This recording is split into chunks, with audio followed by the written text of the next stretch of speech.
In the studios, joining me is Rosalind Asena. Her brother, she saw him for the first time in court with Pastor Mackenzie, believe it or not. Dr. Susan Gitawa, psychologist, she's trying to make sense, help us make sense of everything that's going on. Joining us live from Mombasa, Francis Wanje, and in Malindi is Betty Kahindi. We're going to try and get the sound from Francis. We're trying to work on that sound. Dr. Susan, the stories that we just heard just now, I mean, this is just harrowing. I mean, it's ridiculous. It's crazy. In 2023, happening under our noses. And some people saying, nobody knew. For 5, 6, 7, 8 years, this man was operating. Nobody knew. Come on. Yeah, but I'm very happy that they are talking. And my prayer is that they will be protected, and especially that child. We always say you may not believe and adopt. No. But if a child says something, 100% you need to believe them. Yeah. So it's my prayer and hope that that child will be kept safe, protected. He will tell everything if the adult can hide to say some things. I'm also impressed with Betty and Francis and also Rosalind here because they are the ones who are going to help us unravel this mystery. And I also believe and trust that a lot of assessments will be done on Mackenzie. But you can also hear something. This community had a church, and that church died with the founder. So now they needed some sense of hope. And who shows up? Mackenzie, who was a taxi driver. Now he's become a pastor. And the mother to Betty even offers a plot. But this person changes day by day. And that's why I'm saying serious assessment. Because there's a term we use called comorbidity. You could be many things in one. You could be a criminal. You could have a mental disorder, an existing one. And all mental disorders love money. Go to this Mathari. And if they ask you for money and when you give them 20 bob, 100 bob, they smile. You may think they are okay. And so there are people, once they see money, they have money, they look okay.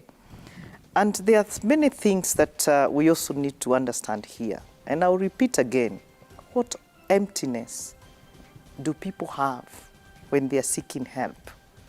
In such a family where the wife was like sober before, again she joins the husband, there is a condition we call codependency. That if I am sick in the family and there is no intervention, we will all be sick. And so all these followers of Mackenzie were codependent, and it didn't matter whether you're learned or not learned. Was he able to arrest? And some of these things is trial and error. They try and be tough on people, and then they see you following. Then they're like, wow, I can have followers. But you could be following a criminal, you could be following a sociopath, you could be following someone who has an narcissistic disorder, you could also be following someone who has schizophrenia, and not very maybe severe, but this is a mentally ill person. And they have no feelings. They are actually flat in their affect. Yeah. They don't have any sense of humanity. And that is, I would say, that one is not dying fast, strangle them.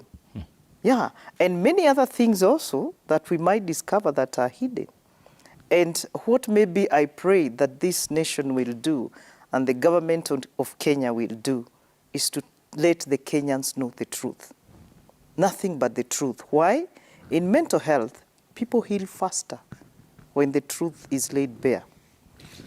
That's what we look for. Even when we sit with people, we tell them, you want to heal faster? Let us just be candid. Let us know everything that happened. And right now, you can see when you're saying, this is horrific. Yeah. Because you're just now covering the story. And even the first person who covered this story and the people who are on the ground, who is also speaking to them. Because there's a likelihood of this nation also getting distorted, maybe thoughts, feelings, and beliefs about the church. So let us also not take everything overboard. But there's also a discovery that has been made about stress, trauma, and burnout. Imagine, here I am a pastor. I am not learned. I am not educated, informed on theology. I don't even have the slightest information or knowledge about human development. I don't even know what it means to have mental disorders or get someone who is severely addicted to alcohol and drugs. Then they come to me expecting I pray for them, I help them. And I can't do it. I'll look for anything to explain what's happening to them. And I guess this is where we are saying even the church will arise and tell us. We are also having serious cases of pastors burning out. And there is no difference between a traumatized person and someone who has burnout. At the end of the day, their brain does not function the same way. Absolutely. Hold that thought. Dr. Ari, let's go to Francis in Mombasa. Francis, if you can hear me, how is your grandson doing? Oh, my grandson, the survivor? Yes. Doing very well. Very, very well, doing very well. But I'm not with him now. Where is he right now? He's at a rescue center in Malindi. I was told to take him there because he's one of the major witnesses. So maybe after the case, I'll be able to take him back home. I was very comfortable with him here, very happy.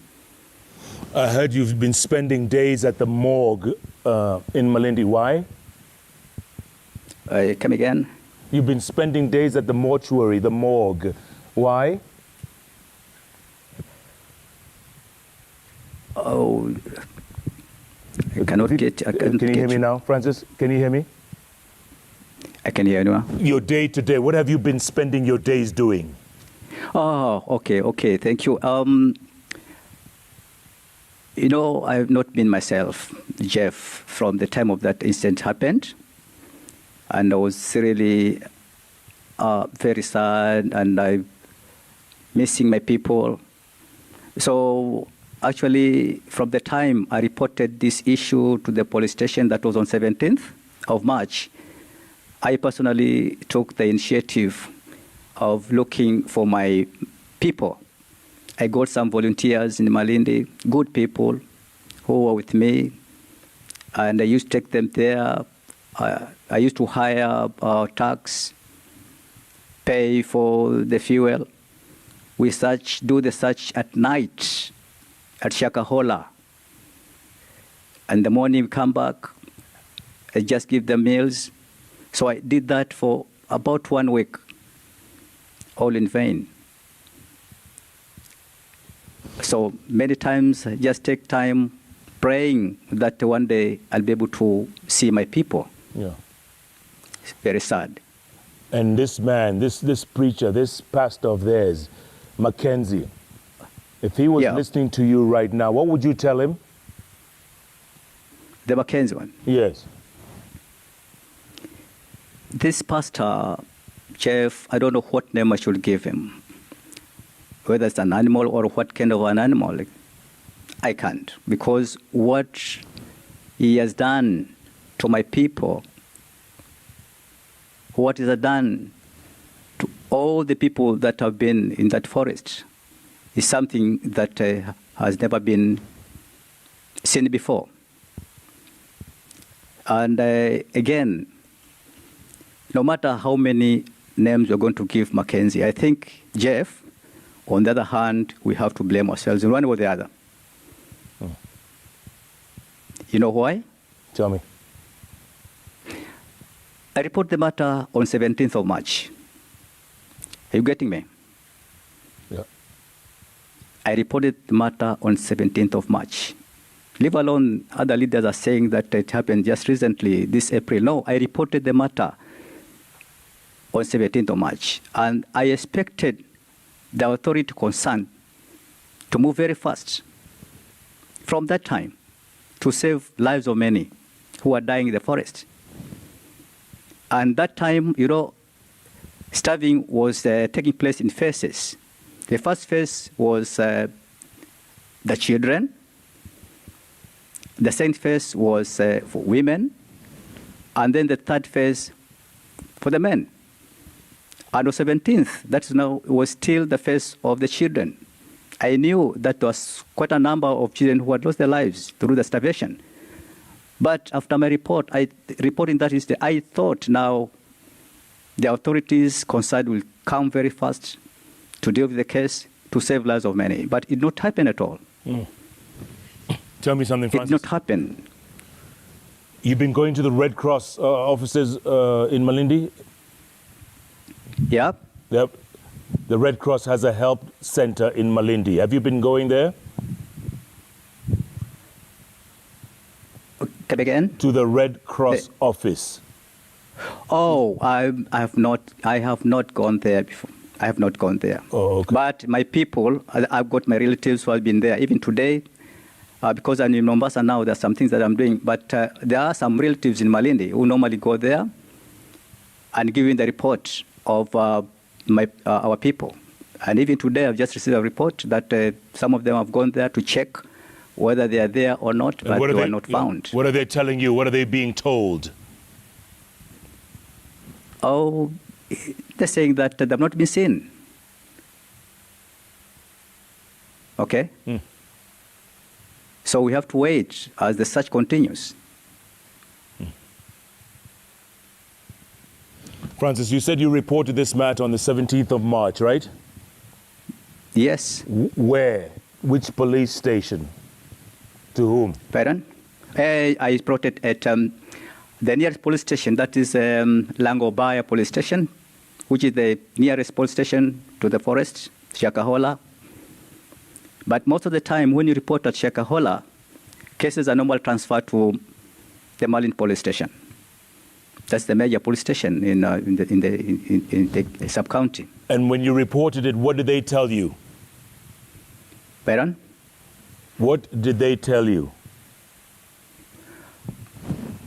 Yeah, when I reported, as usual, they told me that they were going to take an action. Okay? So I was waiting for the action to be taken urgently. So I waited 17th, 18th, 19th. Nothing was coming up. So what I did on 19th of April, after moving from one office to another, I've been going even to the human rights offices, going to the politicians' offices, even to individuals for advice. But it was just in vain. So on 19th, I decided to visit 3 offices. And these offices were, are we together? Yeah, go ahead. Yes. I decided to visit the office of the county commander of police, the county commissioner's office, and also the governor's office. I started with the county commander's office. So I was there by 7:30 in the morning. It was very early in the morning. And I was able to see the county commander at around 8:30. Gave me a good reception. We discussed about it. Was very bitter on what was happening. Called the CCIO. Together there we discussed it. They called the DCI Malindi, all that.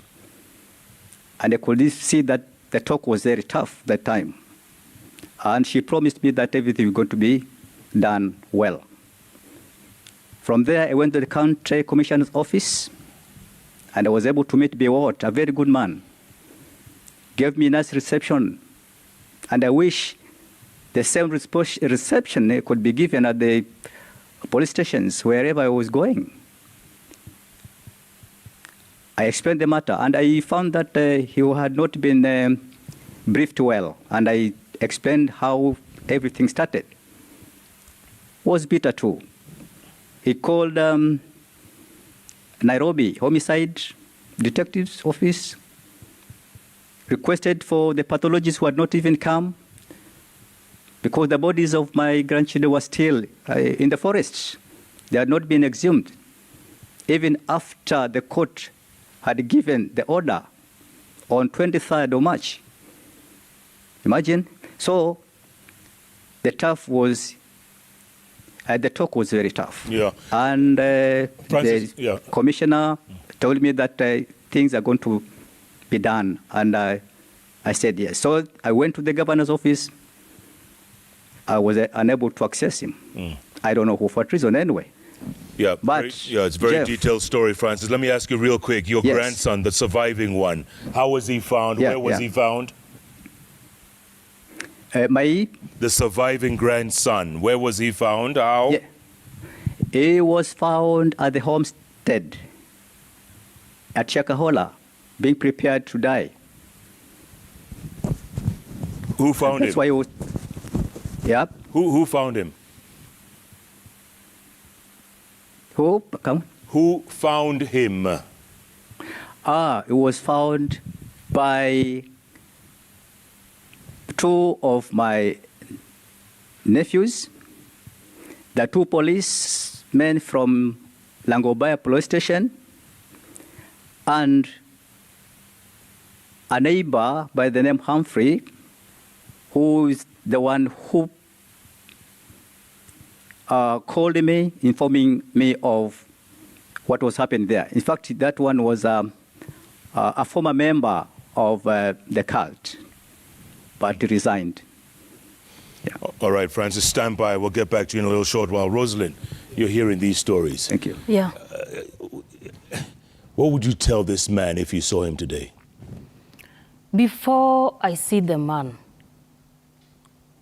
this country, I've seen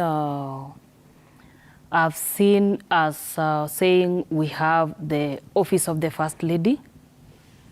I've seen us having office of the woman rep. Pastor Mackenzie had a spouse. Okay? What was her role? Where is she? Where is Mackenzie's wife? What was her role in that church? In any mission, that woman preached to the women of that church. When we see the office of the First Lady, we understand we, as women, we will get services. We will get services from that particular office. What were the services she was offering to the women? I would want that woman to be brought on this bench.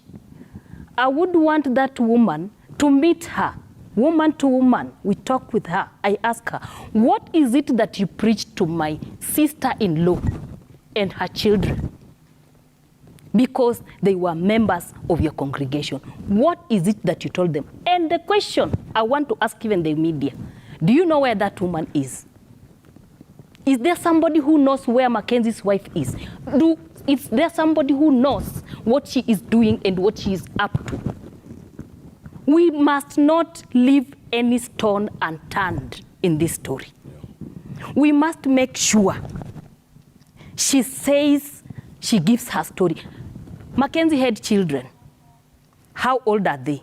Were they starved to death? Are they part of the children who were rescued?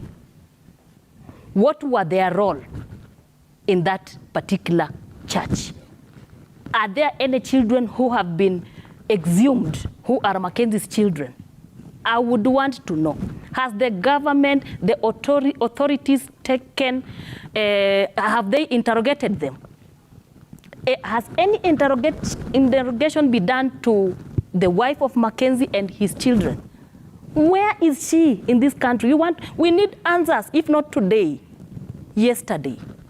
We need answers. We will not rest. I need my brother's children, 5 children, 3 girls, 2 boys. I need them. I need those children alive. I need them. Do you think they're going to be alive? Do you think they'll be found alive? I just need them alive. I don't know if they can be, but I just need them to see them alive. Yes. Betty Kahindi in Malindi, bado unasikia? Ndio nakusikia. Aha. Ulimjua huyo Mackenzie vizuri sana, sio? Alikuwa na bibi na watoto? Have we lost Betty? Ndio alikuwa na bibi na watoto. Watoto wangapi? Watoto wake ako nao huko. Wa kwanza firstborn wake ndio ako huku Malindi. But hao wengine wabibi wa kwanza, wabibi wa pili na wabibi wa tatu wote alienda nao Shakahola. Alikuwa na bibi wangapi? Alikuwa alikuwa na bibi wa kwanza akaaga, akaoa bibi wa pili akaaga, then akachukua watatu. Waliagaje unajua? Waliaga tu huku Malindi hao wawili.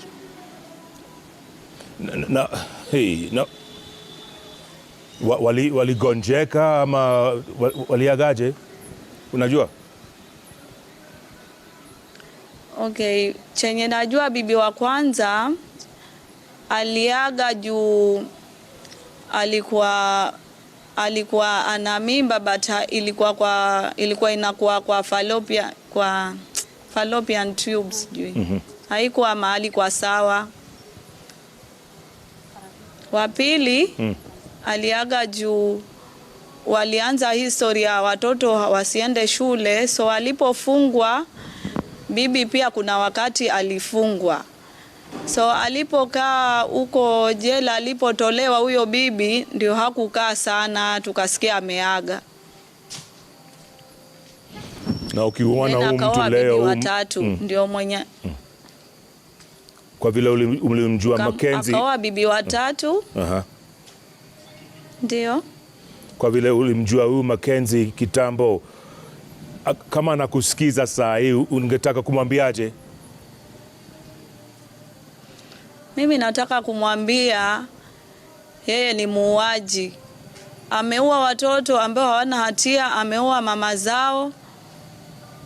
He's a monster, yani yeye si mtu, hafai kuishi.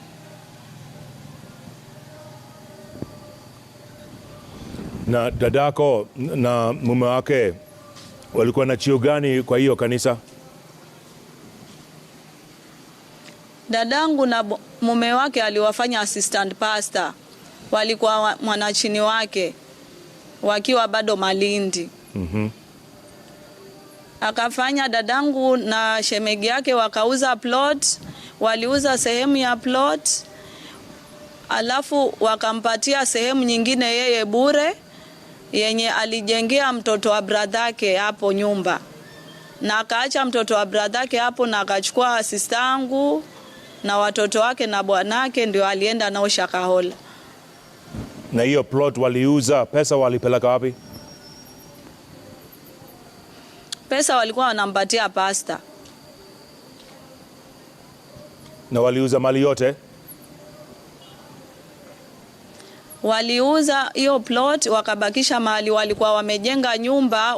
Walipokuwa wanataka kuuza, mpaka hiyo nyumba yenye walikuwa wanaishi ndio walikatazwa.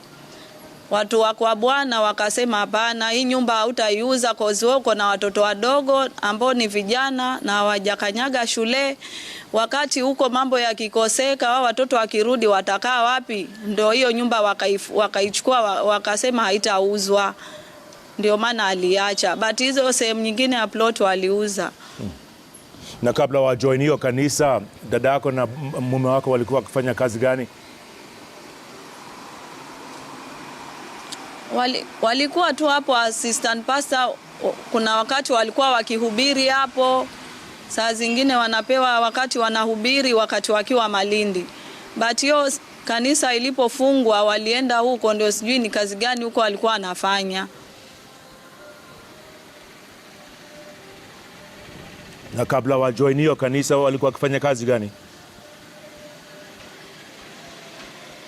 Shemegi yangu alikuwa anafanya kilili baharini. Alafu na dadangu alikuwa anauza paints za magari. Alikuwa na duka lake anauza paints za magari. So akawaambia kazi ni dhambi, wachome certificates, shemegi yangu akachoma karatasi za kazi. Alafu akakuja kwa duka la dadangu, akawa anamwambia ukinunua biashara haifai upate profit. Ukinunua bidhaa na hiyo pesa, kama umenunua na pesa kama 200 inafaa uuze na 200, cause ukipata profit ni dhambi. So ikaendelea tu hivyo, ndugu yangu ikabidi afunge duka. I hear that. Na, Betty, siku hizi wewe ufanyaje?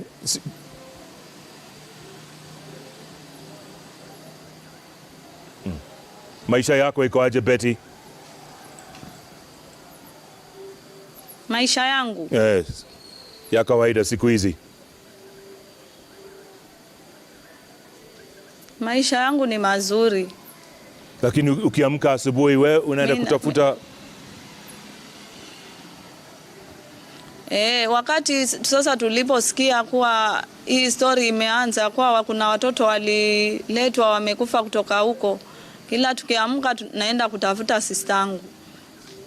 na bado hujampata?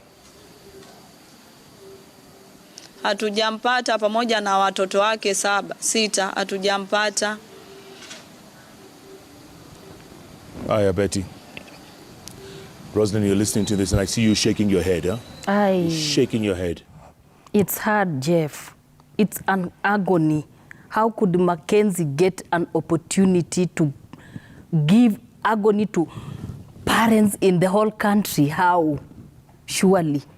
And when you hear that children were first priority to die, I feel heartbroken.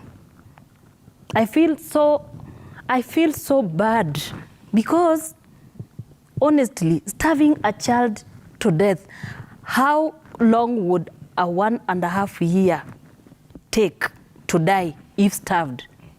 I think it's hours, okay? And my other question is, when did this start? Because it doesn't seem to have started long ago. There is no skeleton that has been found of maybe 5 years in that particular scenario. I don't think there is a skeleton of 5 years, 4, even 3, even 2. At what point did this start? We need the metamorphosis. We need the chronology of events. What started, what may be triggered, and at some point, what followed before the decision of deciding to starve and to get to the extent of now forcing these people to die by force. Yeah. And Dr. Susan, at the same point that Rosalind is making, the brainwashing of people. Yeah. How do you brainwash people to such an extent that they will starve themselves hoping to meet Jesus? It's possible, like I said, if one is not functioning normally, if there is some interference of some sort. And that is why, for me, if I was the Minister of Education, every child in school should actually be having high level of self-awareness. And every child in school should be equipped with life skills, not teaching theory. When we talk about critical thinking, problem solving, decision making, when we are talking about somebody using their rational thinking, and every child should be protected. Why?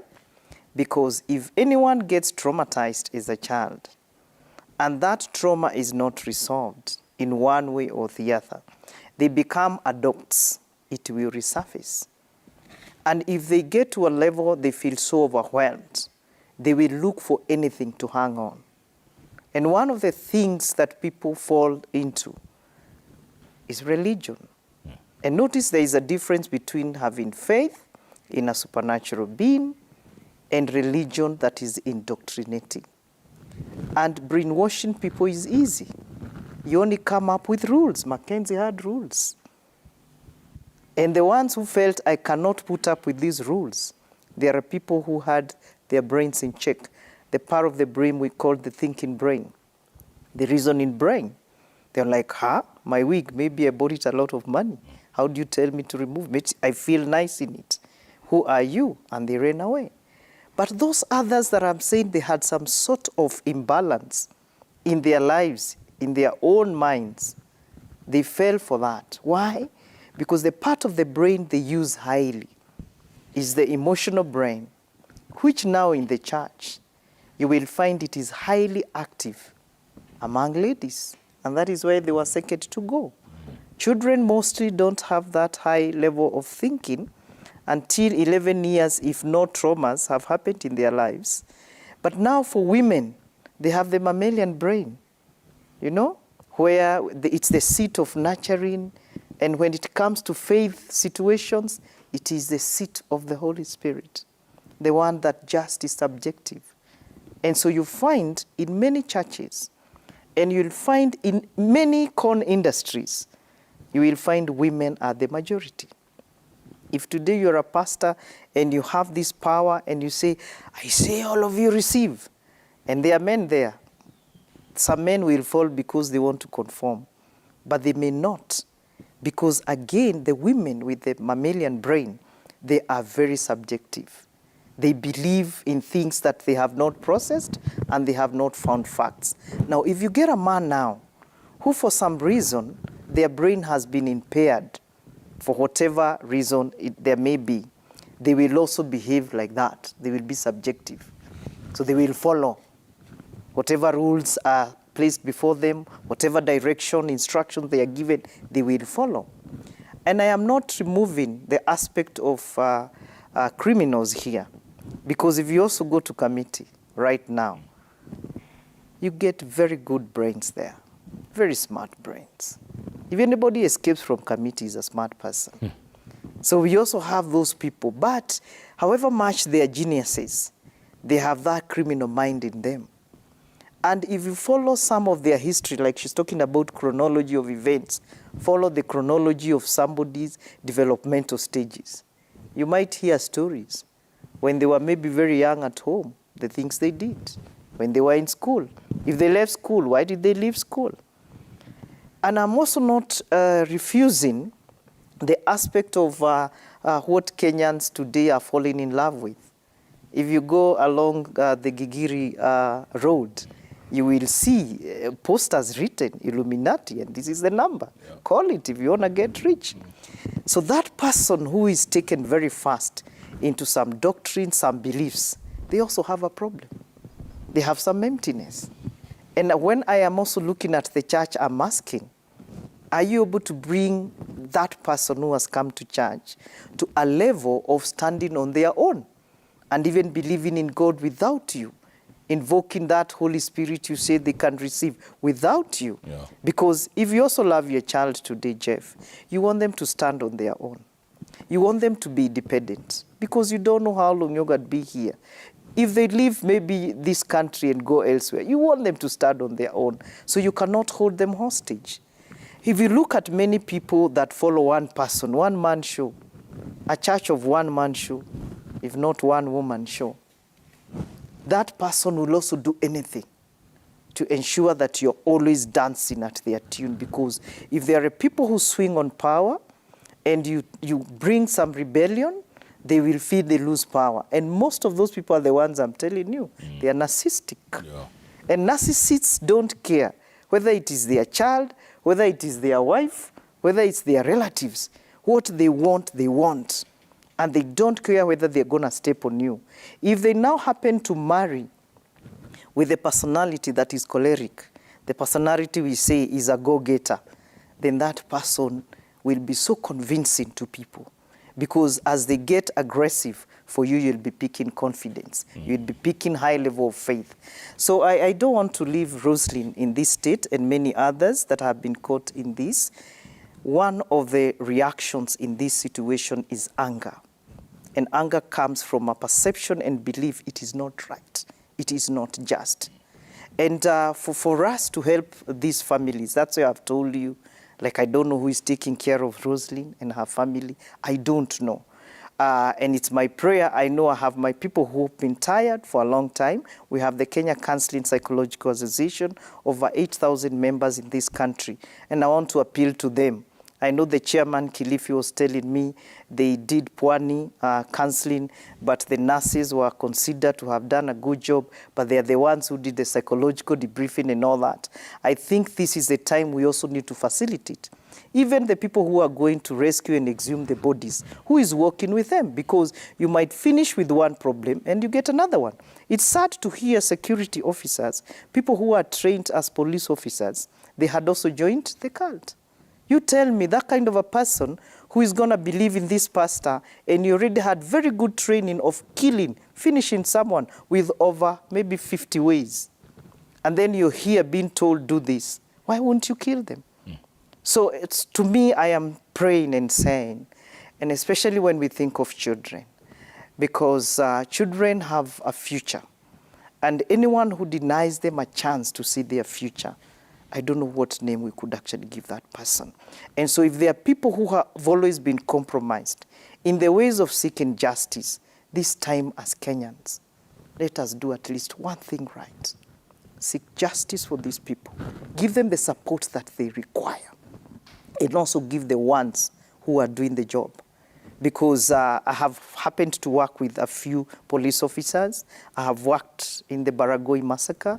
I am very instrumental, and I say it on camera right now, I am one of the key forces in what you find in the military today, starting with the engineers barrack in Thika. And right now they have very good mental health and wellness programs and centers. And right now they also have their own university.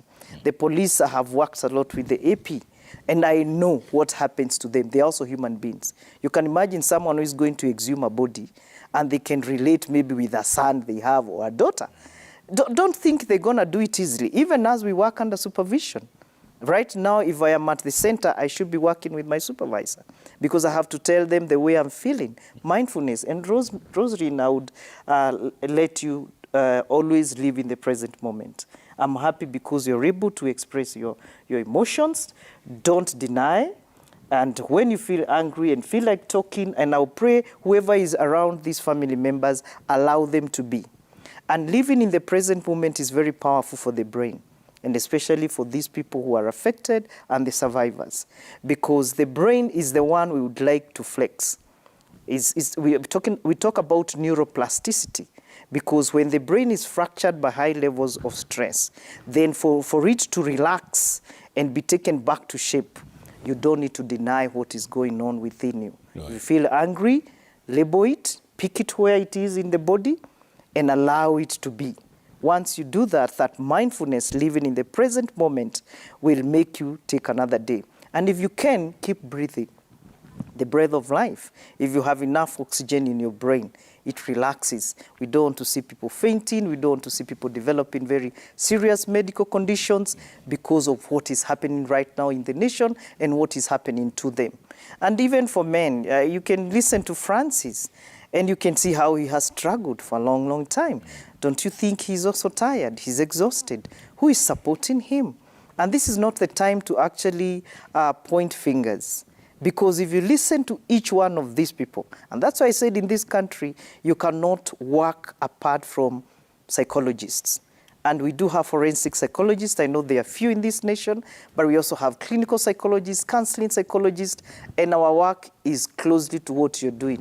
The only difference is that you get stories, you get information. For us, we get information and do something to help the client move forward. And so it's a concerted effort right now that we need. And when I told you if there is no psychological first aid given to these people, then we need to kick off with counseling services immediately, if none has already been started. Right. Yeah. Good point, Doctor. Very good point. And I hope a lot of people are listening to this because we're going to need a lot of help to get over this. Yeah. So we get some feedback here. Oh, you want to say something, Rosalind? Yes, I want to say something. Real quick, yeah. Why am I interested in the chronology of events? We are seeing the guy talking about, we are talking about him as a whistleblower. There are people who are against this. And at some point, they escaped. Yeah. There is need for Director of Public Prosecutions, for the authorities, for Honorable Kindiki Kithure to hold a baraza in Malindi and call these people and tell them, we will give you the ICC protection to give us witness. Because a whistleblower is not enough. We need witnesses who were in that church, who they are there, they are ready to speak, but they fear. What do they fear? They fear maybe they might be even killed because this is about life. They have families. Who would want his life to be in danger? No one. We like life. We need our life. There are people, I believe so. If the government assures them that, listen, we will ensure we give you total protection. These people will, this case, we will not lose it. But if we stay aside and wait to rely maybe on one person who is maybe a whistleblower, remember he's one. How many years is he going to live? Who knows who is listening to him? Who knows who is targeting him? This is Kenya. Yes. Absolutely. Francis, let me ask you this. Do you fear for your life since you're the one whistleblower that we know of right now? Are you fearful of your life? Actually, I cannot tell now because I don't know what is the hearts of many. But mine is just to pray God because He is the only one who knows about all these things. Are you able to visit your grandchild? Yep. Are you able to visit your grandchild? My grandchild. Are you able to visit? Are you allowed to visit him? Yeah, oh, yes. Though I've not yet visited him, but I was told by the person in charge that I can visit him anytime that I wish, which is also good for me, and I'll do it immediately. Okay. All right, let's get to some feedback now because the signal isn't very good here. Let's see.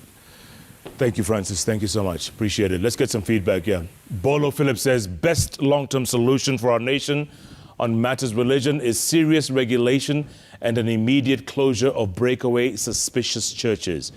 There's still more than meets the eye. This is just the tip of the iceberg or the tip of the rot. Sir Nixon says, I think Article 32 of our Constitution, that's freedom of conscience, religion, belief, and opinion, needs to be reviewed and adjusted accordingly to allow abolishment of such kind of worship. Richie Mwakazi says, this is so sickening. I think there's a gap in matters mental health. So much darkness is looming in our places of worship.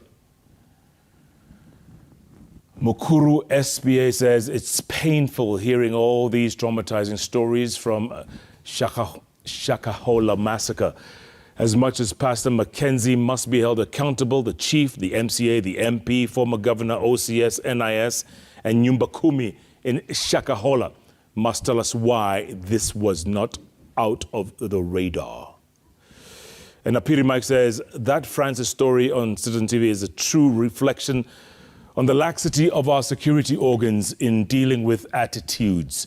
Rosalind is shedding light on religious scams in the country. A sad time to be a Kenyan citizen. Okay, it's been very traumatizing, and I'm sure a lot of people they're getting a lot of messages of people saying this can't be happening in present-day Kenya, but it is. So, moving on, let's hear from you, Rosalind. Last thoughts, final thoughts going forward. My final thoughts. The journey ahead is very costly, extremely costly. I have not stepped at Malindi because, one, I fear I don't have upkeep. I don't have communication. I don't have how I will make sure I get to the bottom of this without struggling. So I decided to launch a campaign. 100 shillings. If somebody is somewhere watching and listening, you can send your 100 shillings to 0710 868 564. Just assist me get transport, assist me get upkeep, assist me communicate, because I am the only person that my elderly mother and daddy depends on to tell them where their 5 grandchildren are. And all you want is 100 shillings? All I want is 100 shillings. What's that number again? 0710 868 564. 564, huh? Yes. 0710 868 564. Yes. 100 shillings only. If 10 people can give me 100 shillings, they have given me 1,000. And that way you will get closure for your family. Exactly. That's all you want? That's all. I need to get closure. If the children are not normal, let my family know. Yes. And I will not get there if I don't get down to the ground to touch on the hard facts. You will want to go to Shakahola? Exactly. Want to go there? Yes. Yourself? Exactly. All the way to that forest? Exactly. I want to go there. At least see for myself how it looks like. And also find out, talk to my brother. Also to find out what is the charge in court. What exactly was he charged of? Because I know my brother, he is not a criminal. I know my brother, he can never even pinch a fly. And so I will want to know what exactly was he charged with. Yes. And also get to talk to my sister-in-law who is in hospital, and also try to find out from her, does she know where the children are? At that point, I will say thank you to any other person who will have supported me. Yeah. Thank you so much. Okay. Francis, how about for you? You got about 2 minutes. Some final thoughts going forward. I'd like to say something about the Citizen TV. Actually, the time I found that there was something going on, something big going on to Shakahola, I thought of something to inform the world about it. And in May, I thought Citizen would even do the best. So I did my best. I got hold of Citizen. I was in Shakahola on 23rd with Francis Mtalaki and Kanga. They did wonderful. Those people are normally, I don't know what I can say to them, because they risked their life. Remember that time, the secretary of Mackenzie were up in arms. They had mapanga, they had the bows and arrows, but we managed to get to the place. And the time we managed that and it was broadcasted, I think the whole country knew what was happening, and we started receiving families from across the country coming down to Malindi, especially those ones who had loved ones in Shakahola. And that was a credit to you people, very good people, good station, and keep it up. So what I'm saying is for the rest of us, we are all working, some of us, let us be very keen on our work. Let us do our work diligently to avoid many things which will not be good in our workstations. Absolutely. Yeah. Okay, Francis, thank you. Thank you for that. Yeah. We appreciate it. All the very thank best. You so much. Dr. Ari, you get the final word. Thank you so much. Yeah, maybe what I'd like to say, Jeff, right now, there should be plans, if they're not there already, to offer mental health and psychosocial support. And I have, Roslyn has got me thinking, all the way from Mukuru kwa Ruben. When we had Dusit and many other terrorist attacks we've had in this nation, we have really contributed as Kenyans. But now the bodies that we don't know, how many of them still lie in that Shakahola ground, their relatives, we've been able to see a few of them. Those are also human beings. And I want to preach compassion at this time in this nation, that you see suffering, don't sit there. Do something about it. And let Kenya also know this is common humanity, that we have had such cultic massacres in other places, but now in this country, we know it's come at this form in the name of religion.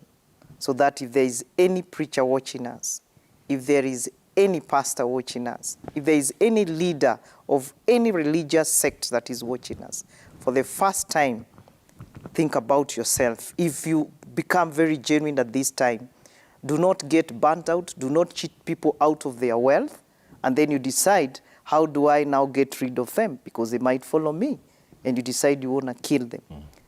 As much as we are being told we are yet to see things by Pastor Mackenzie, it is important for Kenyans to know that sometimes it takes the bold ones like Francis, like Roslyn, like Betty to save this nation. And maybe I will appeal to the National Counselors and Psychologists Board. I don't know how far they have gone with this. I am not in the board myself. We do have national chairs of different guidance and counseling bodies in this nation. We have KCPA, we have KGCPA, we have one for addiction counseling. We also have Red Cross. I don't know why at this time I am actually not seeing that concerted effort of responding to this Shakahola trauma. I would also let the security know, and I would like our CS to really take care of those men and women who are already at that center. Why? This is huge. We've never had this before. And this is not like what we've thought about terrorist attacks by enemy. Now here it is, this is within us. When Roslyn is telling us about a brother who's never had a fly, I would also like to say, Roslyn, sometimes people do go and change. So at this time, there could be denial of some sort. At this time, there could be numbing. At this time, there could be confusion and a lot of anger in the nation. So I want to tell Kenyans it's okay to breathe in and breathe out. And there is a rhythmic way I like to let people know. You just take deep breath. We say 3-3 square, like you take in, and then you hold. I can hear Roslyn breathing, and then out through your mouth. Why am I saying this? All this is spread all over social media. You're actually opening your phone, and all you see is Shakahola, they're calling it. Yeah. You open and you're seeing stories, you know. We are seeing those children, and we have children at home. And so that is one way of making Kenyans stay relaxed. Just the breath of life that was given to all of us, the rich, the poor, the mentally healed, the mentally unwell, the educated and non-educated. And why is it very critical? Because it relaxes the brain. And once your brain has enough oxygen, you cannot faint in case you're stressed, you cannot have irrational thinking, you can be able to take care of yourself before taking care of another person. And maybe what I would like the government to do for the first time, let the counselors do their work. When I'm seeing those people going to exhume those bodies without psychological support, when I'm hearing Roslyn here saying, I have not encountered any counselor or any psychologist, I'm asking, is it resources that we don't have? If we don't have, why did we have to really contribute so much money when the Westlands, this side, was hit? Why not right now a forest that has nothing, and the people from Malindi and Kilifi? We need to also arise in a nation and do something. Not just that 100. Can we do something as a nation? Thank you, Jeff. Absolutely. Dr. Susan Gittah, Roslyn Asena, Francis Wanje, and Betty Kahende, thank you all so much for your contributions. It's incredible. It's amazing, and thank you for shedding light. You know, at least hopefully there's light at the end of the tunnel, and we'll get closure. Like Roslyn says, you need closure at the end of this. Yeah. Whoa, deep stuff. Thanks so much for being a part of the show. Lots and lots of reactions. Thank you so much for your contribution. Keep tweeting.